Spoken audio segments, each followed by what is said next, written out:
ॐ दक्षिणस्य समारम्भा शङ्कराचार्यमध्यमा अस्मदाचार्यपर्यन्ता स्मर्या गुरुपरम्परा श्रुतिस्मृतिपुराणानाम् आलयं करुणालयं नमामि भगवत्पादं शङ्करं लोकशङ्करं शङ्करं शङ्कराचार्यं केशवं बादरायणम् सूत्रभाष्यकृतौ वन्दे भगवन्तौ पुनः पुनः ईश्वरो गुरुरात्मेति मूर्तिभेदविभागिने व्योमवद्व्याप्तदेहाय दक्षिणामूर्तये नमः।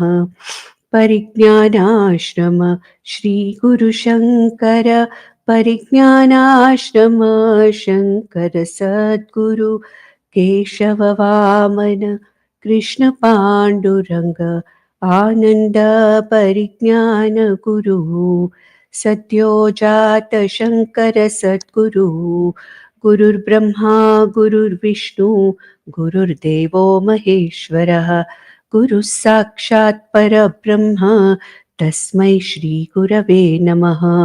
ॐ सहना भवतु सहनौ भुनक्तु सह वीर्यङ्करवावहै तेजस्विनावधीतमस्तु मा विद्विषावहै।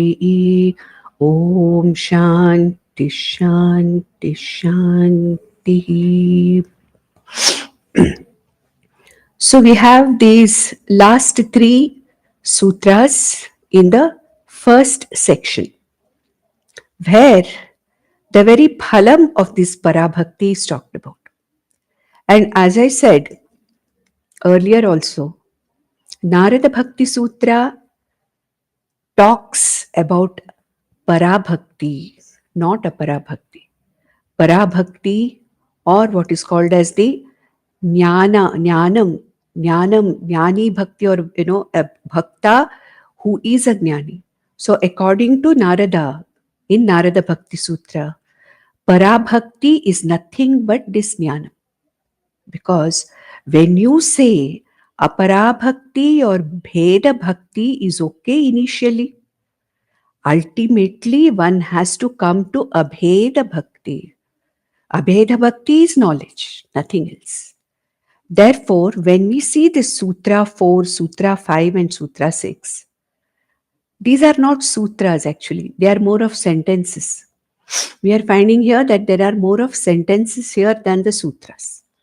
And here we find that in these 3 verses, the one who has attained this parabhakti, or the one who has attained abheda between himself and Ishvara. Attained means what? The one who has understood that there is no bheda between me, the Jiva, and Ishvara. Jiva, Ishvara, abheda, the one who has clearly understood. This is called as the parabhakti, or ultimately it is jnanam. What jnanam? Paramarthika satyam, that aham brahmasmi. I am not different from Brahman. I am not different from Ishvara. And what Narada says is, and what all our scriptures say is, one starts as an aparabhakta. One starts as a bheda bhakta. That is, one is initially an artha bhakta or an artharthi bhakta. But once he starts becoming a karma yogi for the sake of chitta shuddhi, where he brings Ishvara and Ishvara anusmaranam in his life at every step, in every karma, where he offers all his actions, laukikamba, vaidikamba, at the feet of Ishvara. Initially in the form of his Ishtadevata. He has an alambanam in his Ishtadevata as Ishvara, but he knows this is God. God is in the form of Ganapati for me or Hanuman for me. So when I start being a karma yogi, if I am a Hanuman Bhakta, I start offering all my actions to Hanuman, except whatever comes as your prasada. Okay, so I am there, Kartritvam is still there, but the Kartritvam is diluted. Ragadveshas are diluted. As a Karma Yogi, also I am a Bhakta because I don't question when the results of the karma come. I don't say it is my karma, I deserve this karma phala, so I don't do that. So, initially, even a Karma Yogi is a Bheda Bhakta. There is Bheda. And then, once the Chitta Shuddhi happens in a Karma Yogi, slowly the Bheda Bhakti starts subtle, becoming subtle. And when Bheda Bhakti becomes subtle, I don't see a very thick difference between me and Ishvara. The distance and the difference between me and Ishvara slowly starts getting smudged because I start seeing the whole universe as Ishvara. And what do I say? I am the observer here, but the whole universe which I observe is nothing but Ishvara. Even there, a small, thin dividing line of I the Bhakta and Ishvara as the Vishwarupa Ishvara still is there. At this stage, I become a jignasu. I want to know what it is that I'm calling Ishvara. What is that God or that power or that intelligence which is managing this entire universe? What is that power which is managing even this individual upadhi in such a precision? And I want to know that. I want to know what that Ishvara is. Now, yes, I have understood that there is something, but over a period of time, I have started feeling that there is not really much of a difference between me and Ishvara. Ishvara is not a separate entity sitting in Kailasa or in Vaikuntha or somewhere and wielding his power. Ishvara is not an individual like me. If Ishvara has to be manifesting in the form of this entire universe, then there should be something more than that. He or she, my Ishtadevata, or this Vishwarupa Ishvara, cannot be an entity. This Ishvara is something else. And what is that? I want to know. Such a bhakta becomes a jignasu bhakta. And what can really give him this jnanam? Jnatum ichha is jignasa. I want to know what the reality of that Ishvara is. And I have to go to the Shastra. I have to go to the Guru for this purpose. So, the Shastra, Guru Mukhena, Vedanta Shastra, gradually reveals to me that the very nature of this Ishvara is nothing but Atma or Brahman. That consciousness, existence behind this entire universe is nothing but that Ishvara. The whole universe is nothing but the Upadhi or the manifestation of Ishvara. And then slowly using the Mahavakyas, Shastra tells me, Vedanta tells me, look, that Ishvara who is nothing but existence and consciousness behind this entire universe is none other than you. You, this consciousness. You, this ahamasmi that is all the time there in you. Ishvara and you are not different. The same consciousness which pulsates in you as ahamasmi, ahamasmi, it is the same consciousness existence which is the very swarupam of Ishvara also. Ishvara is the samashti upadhi, but you, the body, is a vyashti upadhi. There is no difference between you and Ishvara.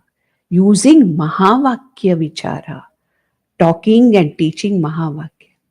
This process of bhakti, starting from Bheda Bhakti to ultimately Abheda Bhakti, where I see myself not different from Ishvara, is called as para bhakti, abheda bhakti, and this bhakti is nothing but jnanam. Therefore, Krishna said, Jnani tu. This jnani is me priyaha, atyanta priyaha. Why? Mama atma eva saha. My own nature is that. Therefore, in the 9th chapter, in the last verse also, Bhagwan Krishna says, Manmana bhava, madbhakto bhava, madhyaji bhava, mam namaskuru, matparayano bhava, mameva yeshyasi. Do you remember that? Mameva yeshyasi. When you become completely one with me, manmana bhava, let your mind be always in me, anusmaranam. Mad bhakto bhava asi. Abheda bhakti. That bhakti, the reverence that I have for that Atma is nothing other than myself. Now you may ask me, supposing I understand that I am that Ishvara or Brahman, there is no Bheda. Will I remain reverential to that? Will God not become very, very cheap for me? Oh, he is like me only, he is like myself. No, the reverence increases actually. When I see myself as that consciousness, which is none other than Ishvara or Brahman, my reverence is at its fullest. That is why he is called as a Jnani Bhakta. Actually, there is no need to call a Jnani a Bhakta, and Jnani is a Bhakta par excellence. Abheda Bhakti and Jnanam are one and the same. So Jnani Bhakta need not be used. Actually, because Jnanam and Abheda Bhakti are one and the same. Therefore, now in the 4th sutra, which is nothing but a sentence, Narada says, Yal labdva puman siddho bhavati, amrito bhavati, trupto bhavati. Yal labdva, attaining this. Narada doesn't say yat kritva. What is karma? Kritva. If bhakti is a doing, then Narada would have said yat kritva. But Narada is saying yat labdva. Attaining this bhakti. Attaining means what? Abiding in this bhakti. What happens to me? Puman, this jnani, siddho bhavati, siddha. It does not mean that he has adimadi siddhis. No, that does not mean that. Siddha means the one who has understood his real nature. Atma is siddha. Atma is siddha swarupa. I don't have to attain anything in Atma Jnanam. I have to know. Therefore, siddha here, it doesn't talk about, it is a jnana siddhi. It is not a material siddhi. Siddhi can be used in many ways. Because Chitta Shuddhi is also a siddhi for a karma yogi. That's because he has attained it. Chitta Naishalyam is also a siddhi for a upasana yogi. Whereas Aham Brahmasmi Jnanam is also a siddhi for a jnana yogi. And what is that siddhi? It is not something to be acquired, something to be flaunted, something to be used as magical powers. No. It is that, oh, I am this. I did not know that I am that adhishtanam of this entire Jagat. I am the consciousness existence, which is none other than Ishvara. Knowing this is what is called as the Siddhi. Siddho bhavati, amrito bhavati. Naturally. Can any karma or any dvaita bhakti give me amritatvam? No. If I am still a Bheda Bhakta, I can get material benefits as Lord's Anugraha. I can travel to various higher lokas and attain Svargaloka and higher lokas again as Ishvara Anugraha. But that is not Amritatvam. We have already seen that. Tetam bhuktva svargalokam vishalam kshine punye martyalokam vishanti. You have seen that? Whatever may be the material benefits I have got as karma phala, after using my bhakti to propitiate the Lord as an Bheda Bhakta, what karma phala I get is limited. It's limited. Limited karma phala cannot give me amritatvam.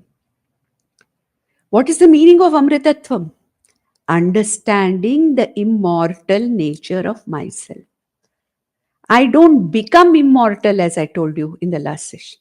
I understand that I have always been najayate mriyate va kadachit nayam bhutva bhavitavana bhuyah ajah nityah shashvatah puranah. Okay. This is not the deha na hanyamane sharire.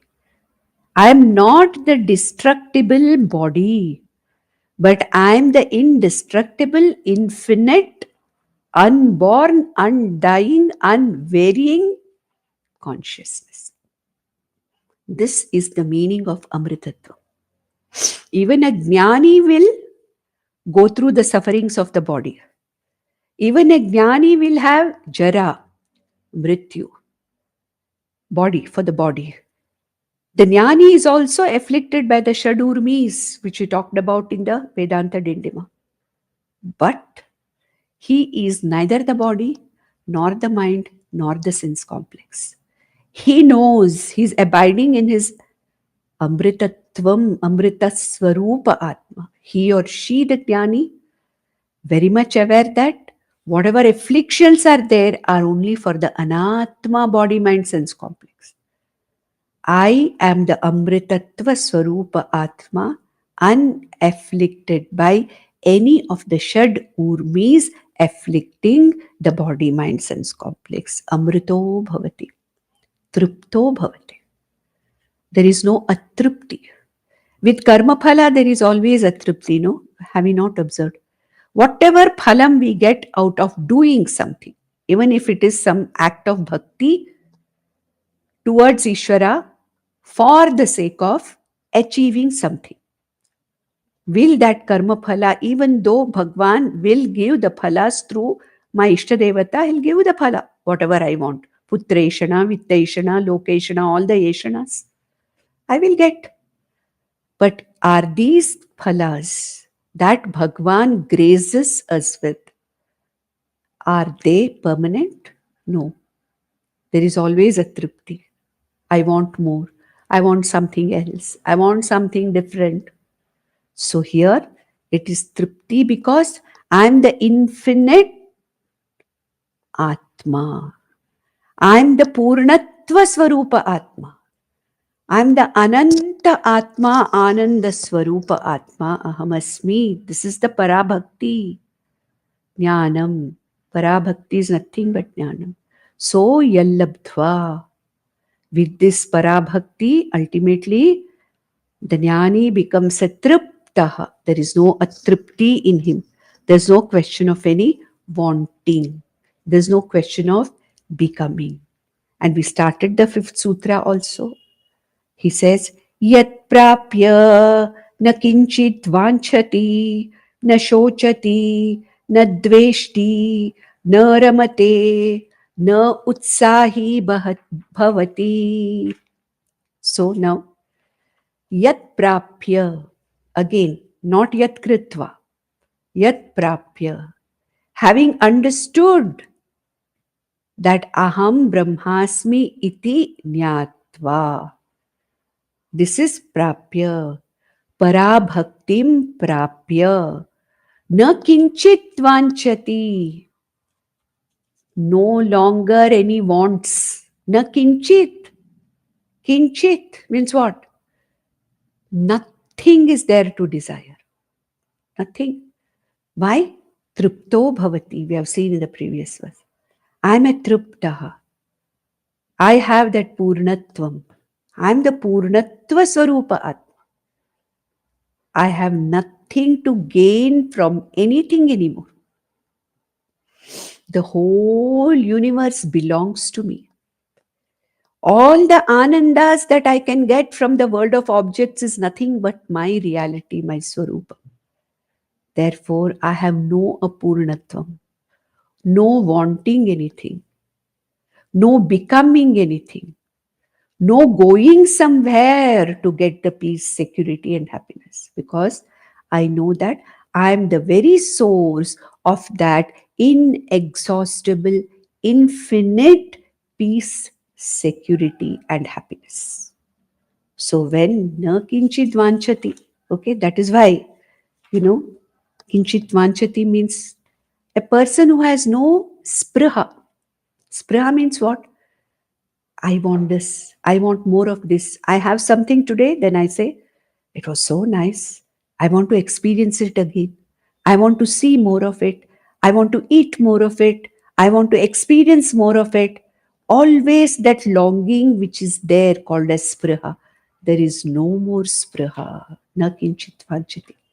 That is why in the Upanishads it is said, okay, Paryapta kamasya kritatmanastu ihaiva sarve praviliyanti kamaha.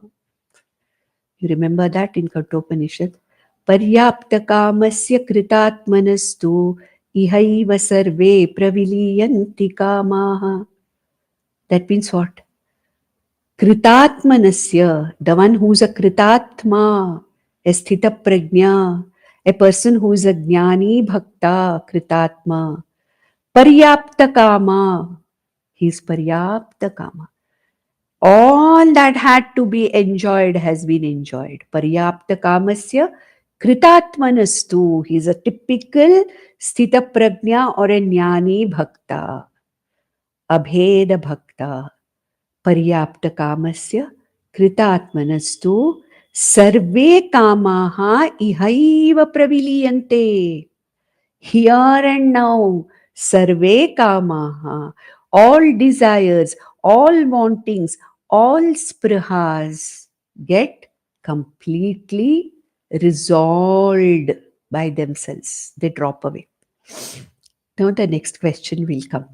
That means, will a jnani have no desires at all? There are jnanis who are running institutions. There are jnanis who are teaching. Krishna himself taught Bhagavad Gita. He had the desire that Arjuna should understand what he is teaching. He had the desire that Arjuna should ultimately know his Swarupam. Krishna, as the very, Guru, Jagat Guru, wants all of us to know what we are. Is that not a desire? A jnani wants the samaja to come up. A jnani wants the samaja to get more and more and more into this spiritual path. A jnani wants to benefit the samaja as much as possible in many ways, sometimes in material ways. Is this not a desire? That question comes. But what we have to understand is, whatever desire a jnani has is Ishvara's manifestation through that instrument. Jnani becomes an instrument through which Ishvara's desire for certain things to happen in this world manifest. A jnani does not desire something for his personal self, if he's a real jnani. Because nowadays we are finding a lot of things happening. In the name of being a jnani, so many things are happening. We're not talking about that. We're talking about a really an authentic and honest jnani or a abheda bhakta for the sake of loka kalyana, for the sake of helping the jagat. He may manifest many desires, but those desires are not out of any kind of a wanting. It is the fullness of the mind of a jnani through which Ishvara's sankalpa manifests, because Ishvara also needs instruments, no, for things to be happening in this world. So Ishvara is using such a jnani bhakta's mind and body for the sake of benefiting the society, and whatever desire is there in a jnani is not a binding desire. He says, yes, this is what I feel like doing. It is Ishvara Sankalpa. If it has to happen through me, it will happen. If it does not happen, no problem. So there is no question of any kind of a wanting there. There is no kind of a binding, no binding desire. The desire doesn't bind the jnani. And it is nothing but mirroring of Ishvara Sankalpa. So for himself, the jnani does not have any desires born out of unfulfilled mind, because the mind is completely quiet because of what? Purnatvam triptihi na shochati.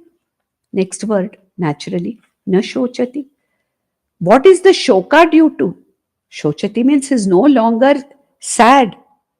Okay, no longer sad. There is no question of shoka. Why? Because there is nothing for this jnani to gain. Nothing. He has already gained.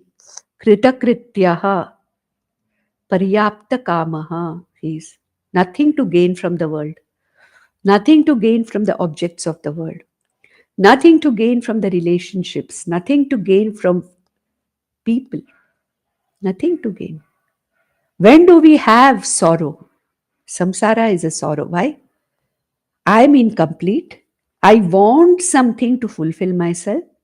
So I am in the process of acquiring through karma.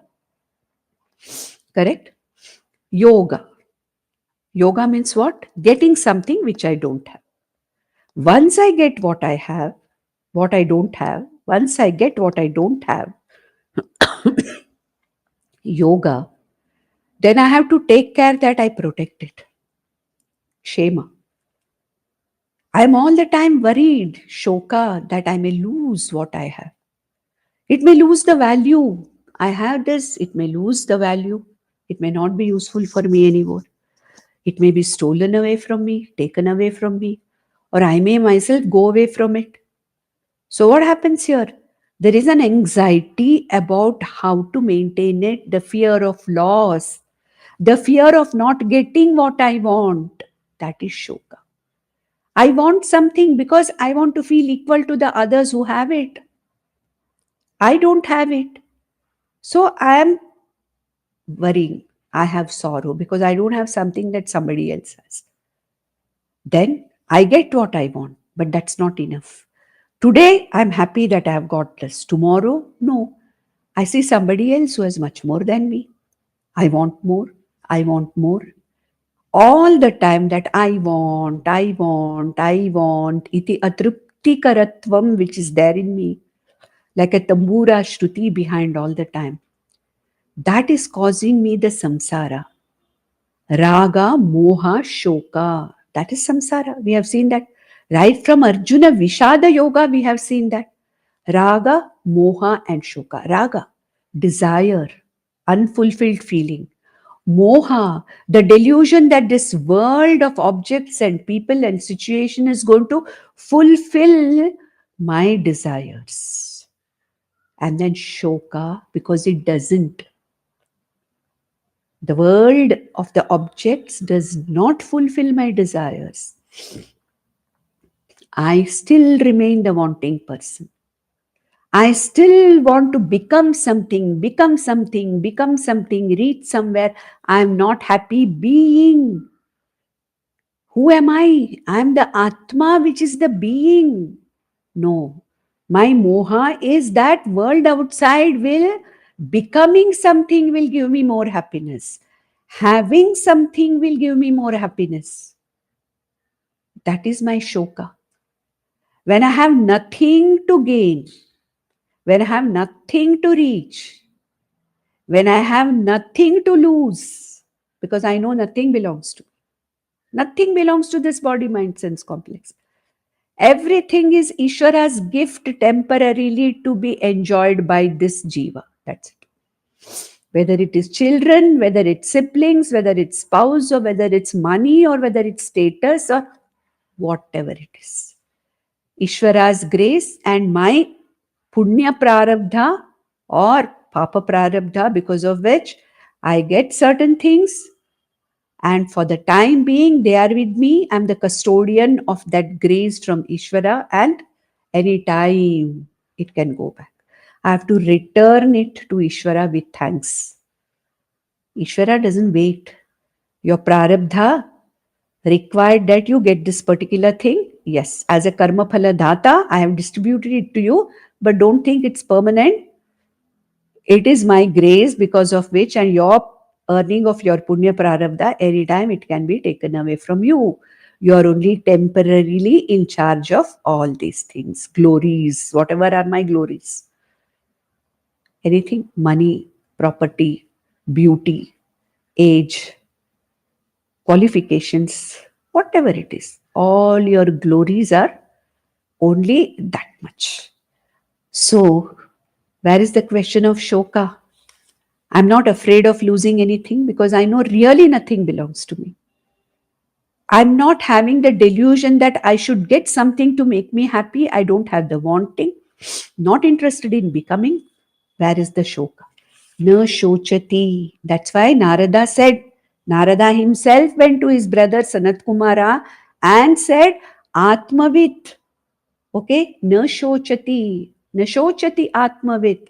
The one who has understood the reality of Atma, the nature of Atma, the Parabhakta, na shochati iti I have heard. Hey Bhagwan Sanat Kumara, please give me that knowledge. Same Narada asks for this knowledge. Then nadveshti, next. Na kinchit vanchati, na shochati, na dveshti. There's no question of hating anything. Because hana upadana, same yogakshema. Upadana means I want to get something which I like, keep something which I like. I want to get rid of something which I don't like. So there is no dvesha. Why? I see myself as the Atma everywhere. What is there to hate? Who is there to hate? Somebody is better than me? It's Ishvara's glory. I don't have to hate that person. I don't have to compete with that person. So, Ishvara's glory. Therefore, there is no question of hate, udasinata. Like, whether it is Arihi, whether it is Mitra, whether it is Bandhu, whether it is a Shatru, whether it is a Madhyastha. We saw that in 6th chapter. Towards all these people, a Jnani Bhakta is Udasinaha. He has the same kind of a relationship, mental attitude towards all people. There is no dvesha. There's absolutely no dvesha. When something happens which we don't want, we have dvesha. Ayo, why did this happen? This person is all the time to dvesha. When I lose what I have, what I want, dvesha is there. There's nothing which belongs to me here. Nothing is mine. Whatever comes is Ishvara's grace. Whatever goes is Ishvara's grace. Where is the question of dvesha towards anything? So na dveshti, so na kinchit vanchati, na shochati, na dveshti, na ramate. Please keep very close to the sutra, the different words. Na ramate, na ramate. That means what? He is not having any kind of a ramanam in the world outside. Atma Ramo Bhavati. Atmaratihi. Atma Kridaha. He is reveling in his own Atma Swarupa. He does not require anything from the world outside to be happy. In himself, he is happy. Na utsahi bhavati. Utsahi bhavat means constantly running from here to there, for this, for that. I should do this, I should do this. If I do this, I'll get this. If I do this, I'll get. How can I make some more money? What more business can I start? What more can I do from home? How can I earn more? How can I get more? How can I have more? All the time running after more and more and more. Utsaha. Utsaha cannot be, don't misinterpret it, that over, indulgence and over involvement with the activity outside is what he says here, na utsahi bhavati. It doesn't mean you have to lose, utsaha in life. And Jnani is the most utsahi. Here you have to understand utsaha means that zest for life or that happiness of being the way one is. That is utsaha. Utsaha does not mean that your jnani will become quiet, not talking, sitting in a corner, not speaking to anybody, not eating. No, then what is the use of such a jnana? No. Na utsahi bhavati means he is neither too much towards the world, neither towards nor against. He is midway. His response is absolutely neutral. Neutral response to everything. He doesn't, there is no udvega. Like when jaya prapti, good things happen, jumping up with joy. No. When things do not happen the way the way it is wanted, there is no question of, any kind of a, shoka there. Okay. So no udvega. Okay. There is no udvega. We have seen that in Sita Prajnaha. Okay. That is getting something, neither he is jumping around. Losing something, he is not completely lost. Na utsahi bhavati means he is neutral towards everything in this universe. Neutral. Doesn't mean he doesn't have the activity. And Jnani is probably more active and more present in the present moment. He is not a depressed person sitting in the corner avoiding everybody. Oh, nothing belongs to me. Doesn't matter. I need not do anything. No, he is not like that. Therefore, na utsahi bhavati. That means he is no longer interested in self-gratification. The utsaha is towards what can be done by him for fulfilling Ishvara Sankalpa. So in the fourth verse, we saw Yad Labdva, having which positive things were talked about as the phalam. Siddho bhavati, amrito bhavati, tripto bhavati. In the fifth sutra, Yad Prapya, negative. What are the negative points he no longer has? Na kinchid vanchati, na shochati, na dveshti, na ramate, na utsahi bhavati. See. So the first one is all positive aspects of a sthita prajna. Second one is dukkheshu anudvignamana sushkeshu vigataspraha. So here, na. The fourth verse, the phalam is in the form of the jnani bhakta's phalam in the form of all positive things. And then the fifth verse is what negativity we have which he does not have. Na kinchid vanchati, na shochati, na dveshti, na ramate, na utsahi bhavati. And the last verse of this section, again, to top it all, the same thing comes, fourth, fifth, sixth can be taken together. What does he say? Yajnatva matto bhavati, stabdo bhavati, atma ramo bhavati. Here observe, yajnatva. What was the first word in the fourth sutra? Yad labdva. In the fifth verse, yad prapya. Now in the sixth verse, yad jnatva. What does it mean? Yad jnatva. Can bhakti be known? Bhaktim kritva he did not say. Okay? Ima bhaktim kritva he did not say. Yad jnatva. So bhakti is not something to be done. Bhakti is something to be known. So yajnatva. Again, here very clear that bhakti ultimately is the knowledge of the self. Aham brahmasmi iti jnanam is the ultimate bhakta. Jnani bhakta. So yajnatva. He did not say yam kritva. He did not say doing this bhakti. He is not saying, following this bhakti. He is not saying, doing, all the whatever are done as a part of bhakti, a series of karmas that are done as a part of bhakti. No, he's not talking about that. Narada is saying, yajñatva. Knowing this bhakti means what? Can you know bhakti? You can know bhakti is only jnana. Even a karma yogi knows that this bhakti is going to give him chitta shuddhi. Even a upasana yogi knows that this bhakti, which is going to make my mind subtler so that I can see Ishvara in the whole universe as Vishwarupa. And a jnana yogi knows that this bhakti towards Shastra and Guru, to know what the nature of Ishvara and me is, it is going to ultimately make me understand that I, the Bhakta, is not different from Ishvara. Therefore, yajñatva. See, that's why I said, Narada Bhakti Sutra is nothing but jnanam. It is a Vedantic treatise.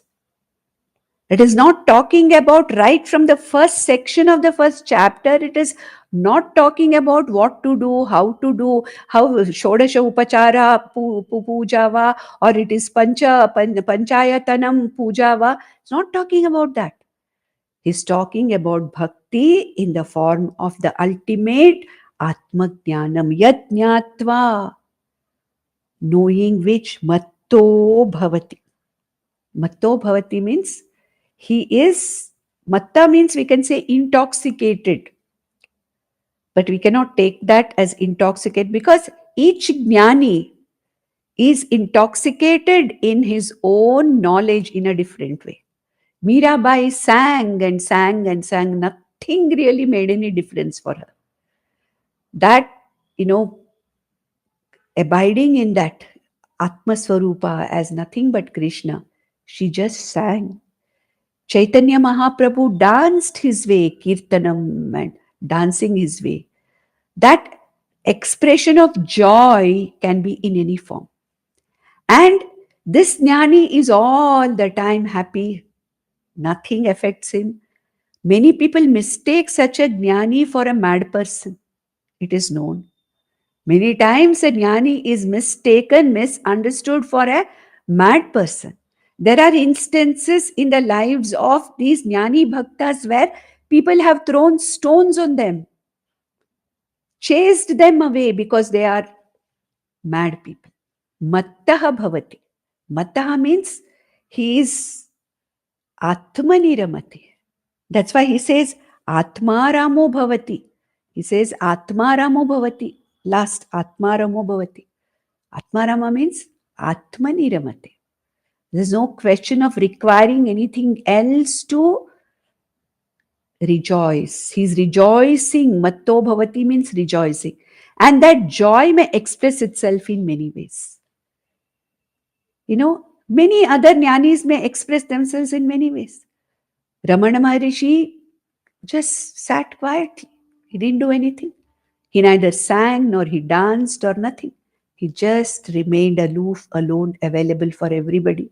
He never went out and projected himself. He did not do anything. Isn't it?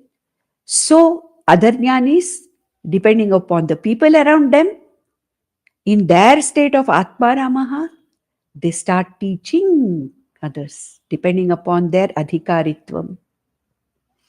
A jnani will be a teacher par excellence, Shrotriya Brahmanishta.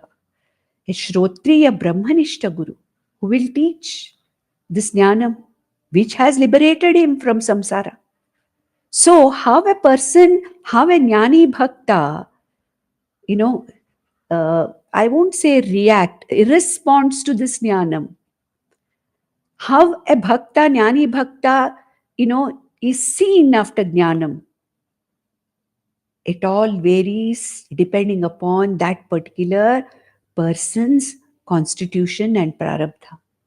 Many times a jnani is mistaken to be a mad person. We know the stories of so many santas, like Purandar Dasa. He just sang with a tambura in his hand.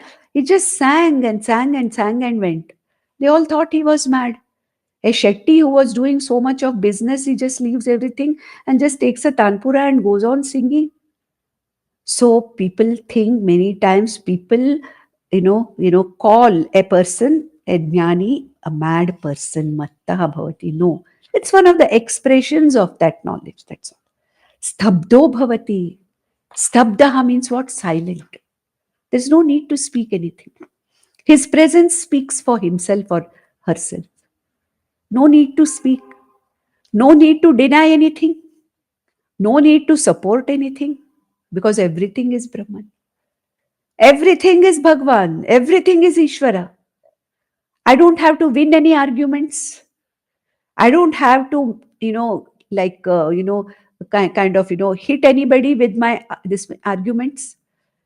I'm no longer interested in holding on to any point of view.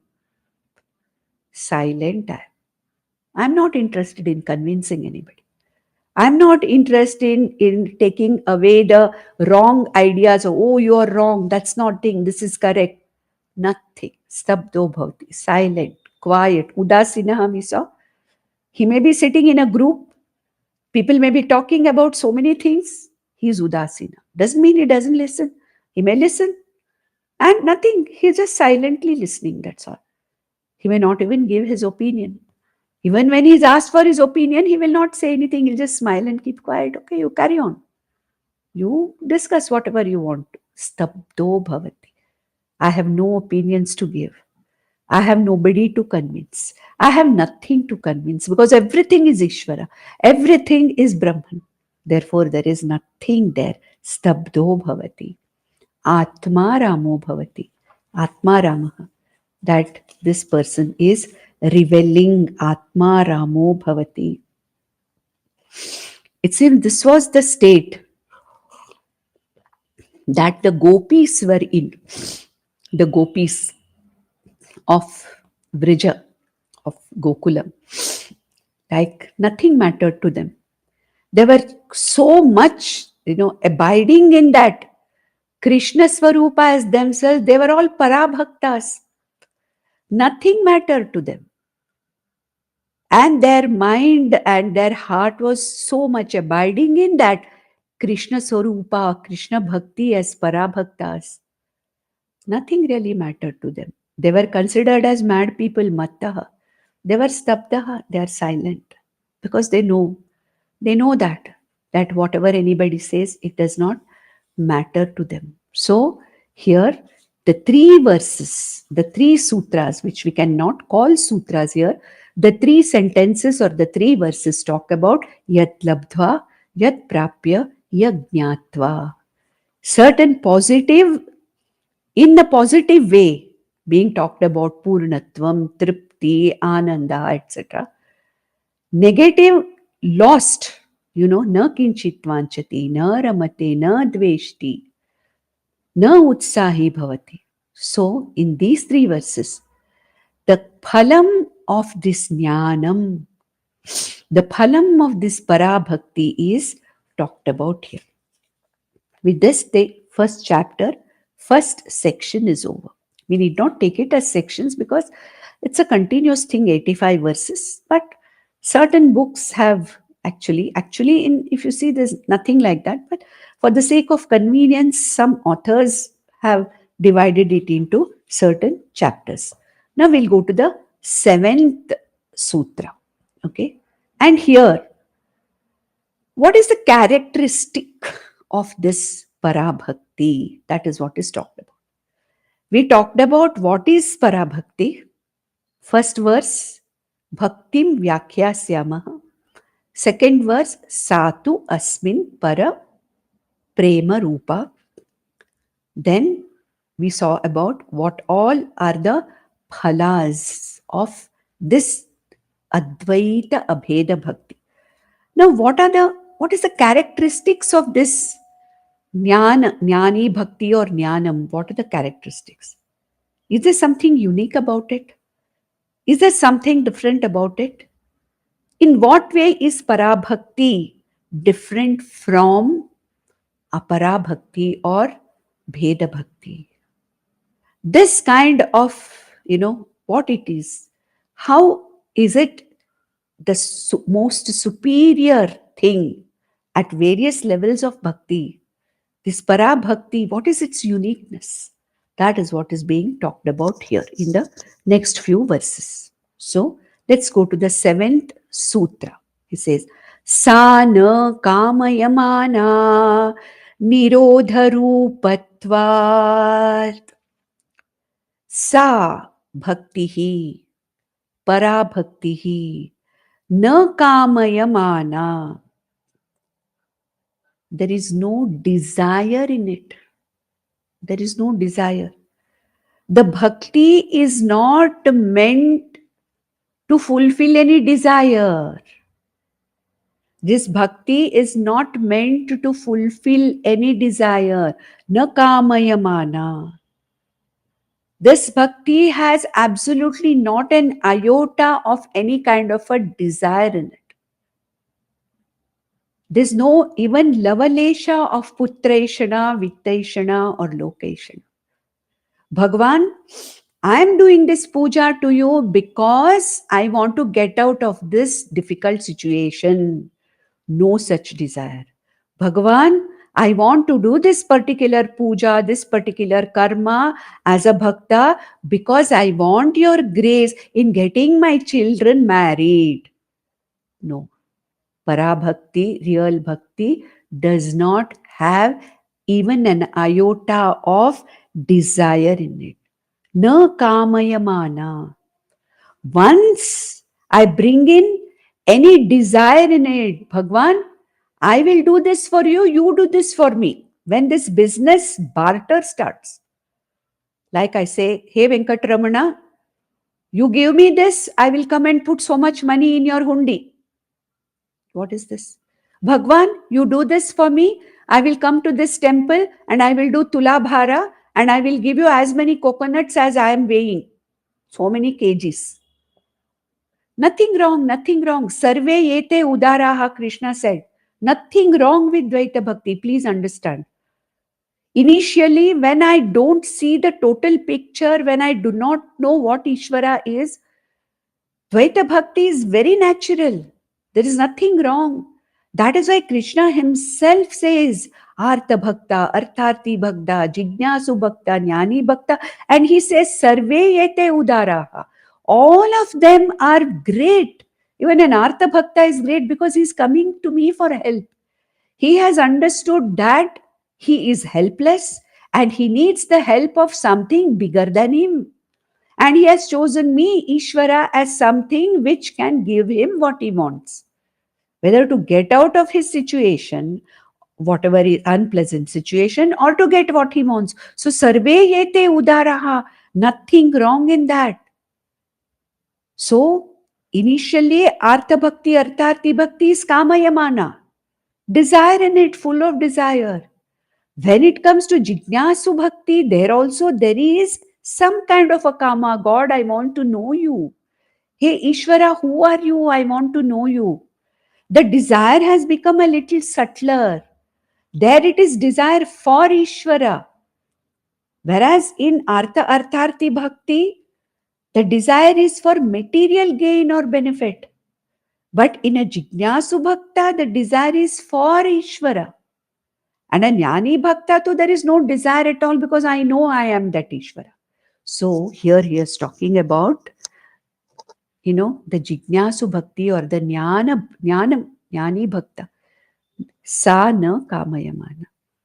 Because as I'm again and again telling you, Narada Bhakti Sutra is talking about Parabhakti, Abheda Bhakti, which is nothing but Atmajnanam. So in that Atmajnanam, in that Parabhakti, sa na kamayamana. No desire left. We saw just now. Tripto bhavati. Na kinchit vanchati.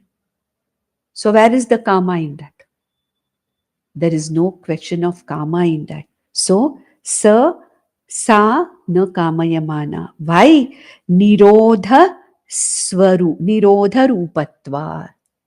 Because parabhakti or jnani bhakta is of the nature of withdrawal or renunciation. Okay? So there is no kama. Why renunciation? Everything is Ishvara. Everything belongs to Ishvara. Nothing belongs to me. Whatever is there is incidentally there for this body, mind, sense complex as Ishvara Prasada. What is there for me to desire? I am that Ishvara. I am that Ishvara. Saha ashnute sarvan kaman saha. The Taittiriya Upanishad says, so oshnute sarvan kaman saha brahmana vipaschiteti.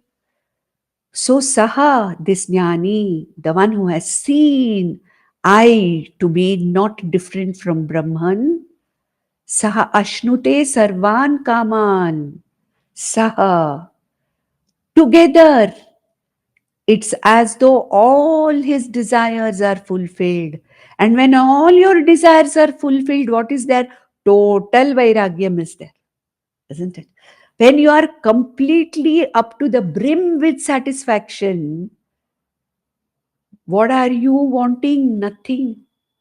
So he says, sa bhaktihi na kamayamana nirodha rupatvat, nirodha sarupatvat.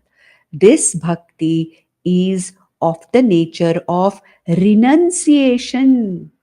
What renunciation? Mental renunciation.